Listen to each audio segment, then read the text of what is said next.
नमस्कार, आप देखना शुरू कर चुके हैं बेधड़क खबर और मैं हूं उत्कर्ष। आज के इस वीडियो में हम बात करने वाले हैं आखिर कौन बनेगा लोकसभा स्पीकर।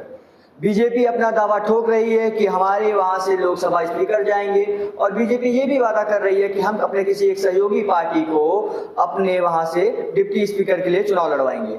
लेकिन इंडिया अलायंस भी इसमें पीछे नहीं है और वो भी कुछ ना कुछ दावा कर रही है कि हमारे तरफ से भी चुनाव लड़ेंगे। लेकिन अब इसी खबर को हम थोड़ा विस्तार में जानेंगे हमारे सहयोगी शशांक से। तो आइए बात करते हैं शशांक से। उत्कर्ष, जो मामला है डिप्टी स्पीकर का लेके बड़ा महत्वपूर्ण है। ये मामला इसलिए महत्वपूर्ण है, इस लिहाज से महत्वपूर्ण है क्योंकि डिप्टी स्पीकर का पद इस बार विपक्ष अपने कब्जे में रखना चाहेगा। उसकी वजह क्या है? क्योंकि देखिए, इस बार जो चुनाव हुए, 24 के चुनाव हुए, जो 400 का नारा था भारतीय जनता पार्टी का, उस नारे को भारतीय जनता पार्टी नहीं छू पाई और एनडीए गठबंधन की सरकार बनी है। पिछले समय के जो कार्यकाल रहे हैं नरेंद्र मोदी सरकार के, वो बड़ा प्रशंसनीय चिन्ह उसमें उस कार्यकाल पे रहा है। तमाम नेताओं को उनकी पार्टियों से तोड़ दिया गया, भारतीय जनता पार्टी का उन्हें सदस्य बना दिया गया, ऐन मौके पे लाकर उनको भाजपा का सदस्य बना दिया गया। सिंधिया को ले लीजिए, कांग्रेस में थे, और तमाम नेता, जैसे कि बिहार का जब चुनाव हुआ था तो बिहार में भी लोग कहते हैं कि खेला करके मुकेश सहनी, जो छोटी सी पार्टी थी, उसके 4 विधायकों को भारतीय जनता पार्टी ने अपने साथ शामिल कर लिया।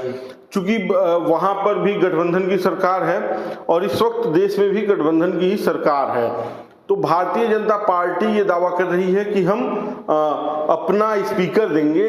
और जो ये पूरा विवाद है, इस विवाद को ऐसे समझिए कि मामला क्या है कि जब गठबंधन एनडीए की सरकार बनी और ये हुआ कि अब नीतीश कुमार और चंद्रबाबू नायडू हो सकता है कि भाजपा का साथ छोड़ दें, तो उनकी जो शर्तें थी उसमें रेल मंत्रालय था, रक्षा मंत्रालय था, ग्रामीण विकास मंत्रालय था। उसके साथ साथ सबसे बड़ा जो डिमांड था वो था कि हमको स्पीकर का पद चाहिए, लोकसभा अध्यक्ष हमारा होना चाहिए, जो अभी तक ओम बिरला है, पिछले 17वीं लोकसभा के जो स्पीकर थे, जो लोकसभा अध्यक्ष थे, वो ओम बिरला थे।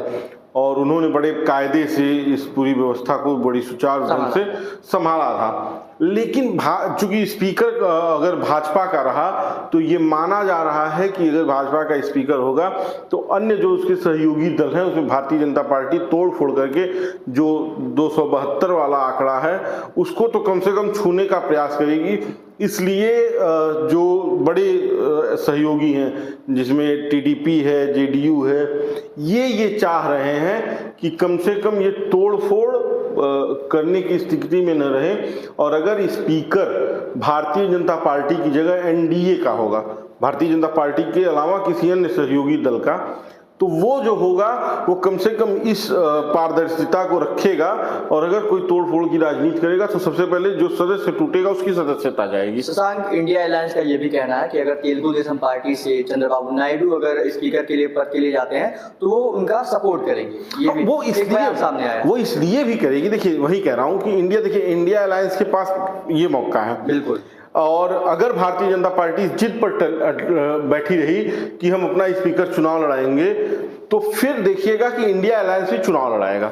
उसकी वजह यह है कि इंडिया अलायंस को ये उम्मीद है कि भारतीय जनता पार्टी की जो पिछला इतिहास रहा है तोड़ फोड़ वाला, चाहे वो चिराग पासवान की पार्टी में रहा हो, रामविलास पासवान की पार्टी में या अन्य किसी पार्टियों में, तो उससे सारी पार्टियां सहमी हुई हैं। तो इंडिया अलायंस को इस बात की उम्मीद है कि अगर हम किसी प्रत्याशी को उतारते, अगर टीडीपी का हो गया तो चंद्रबाबू नायडू ऐसे भी मोदी जी के साथ बहुत परफेक्ट नहीं है। नीतीश कुमार और चंद्रबाबू नायडू, इन्होंने शुरुआती दौर में नरेंद्र मोदी का विरोध किया था, तो उतना सहज तो नहीं है नरेंद्र मोदी को लेकर।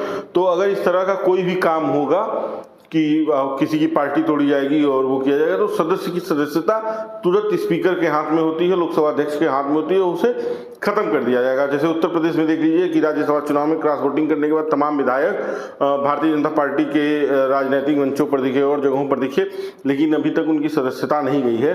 उसकी वजह यह है कि भारतीय जनता पार्टी का अध्यक्ष है, भारतीय जनता पार्टी की सरकार है, तो जो कानून है, चूंकि सदस्यता को खत्म करने का अधिकार पूरी तरह पूरी तरह लोकसभा अध्यक्ष के पास निहित होता है, वही विधानसभा अध्यक्ष और लोकसभा अध्यक्ष जो सदन का अध्यक्ष होता है उसी के पास होता है, स्पीकर होता है उसी के पास होता है। तो वो नहीं हो पाता है जिस पार्टी की सरकार रहती है, वो जिसकी चाहती है सदस्यता लेती है, जिसकी चाहती है नहीं लेती है।